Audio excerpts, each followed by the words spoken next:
My body matured faster than most girls my age. When I turned 18, my overprotective brother worried I'd be taken advantage of, so he asked his best friend to look after me. But the first time we met, that man's eyes never left my body. After I graduated from college, he kept crossing the line again and again. By day, he was my boss, and by night, I was his personal assistant. For 4 years, we kept our affair a secret. He molded me into exactly what he liked, and the worst part? I let him. One day, his ex-fiancée came back from overseas. He slipped out of my bed in the middle of the night and rushed to the airport to pick her up. Humiliated but unwilling to let go, I followed him there, only to watch him gently stroke another woman's hair right in front of me. He turned to me and said, "Jennifer Huckabee, 4 years ago, you were the one who crawled into my bed while I was drunk. The way you're behaving now, it's really pathetic."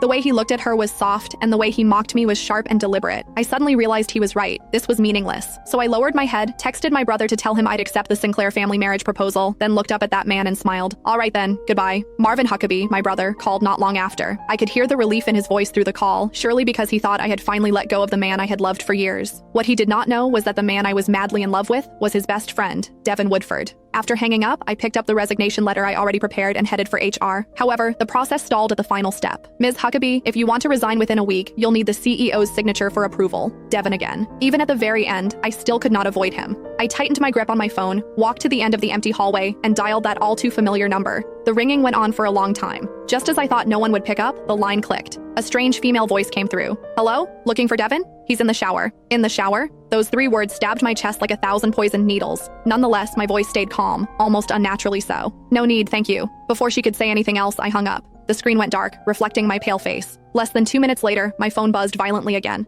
I stared at Devin's name on the screen for several seconds before answering. "Did you need something?" His tone was businesslike, cold and detached. Just last night, this same man had been on top of me, whispering my name intimately over and over again. My fingers whitened around the resignation letter. "Mr. Woodford, there's a document that needs your signature before the process can go through." He gave a low hum of acknowledgement, then added, almost as an afterthought, "Oh, right. Stop by later and pack up the rest of your stuff. She's moving in. The apartment in the western suburbs is empty. You can stay there. I promised Marvin I'd take care of you." 4 years ago, he pulled me into his bed while drunk, tossing me the charity of being his bedmate. 4 years later, under the excuse of loyalty to his best friend, he was offering me a place to live. His carefully considerate gestures were so absurd, they almost made me laugh. "That won't be necessary, Mr. Woodford," I said, forcing a smile. "I'm an adult. I can take care of myself." Once he signed the resignation form and I finished my last handover, the ridiculous 4 years between us would finally come to an end. Me? I was getting married. I opened my eyes in the hotel room as morning light streamed in. For the first time in years, I felt more awake than in any morning I had spent by Devin's side. I called a car and returned to the villa I'd lived in for 4 years. However, the moment I stepped inside, I almost thought I had walked into the wrong house. The once minimalist black and gray space was instead drenched in warm tones. The entryway wall, where I had begged him for a month to let me hang even a single plush toy, had been transformed into a display filled with stuffed animals. "Melissa likes it this way," Devin's voice sounded from behind me. When I turned, he looked slightly troubled. "She came by yesterday, saw your thing."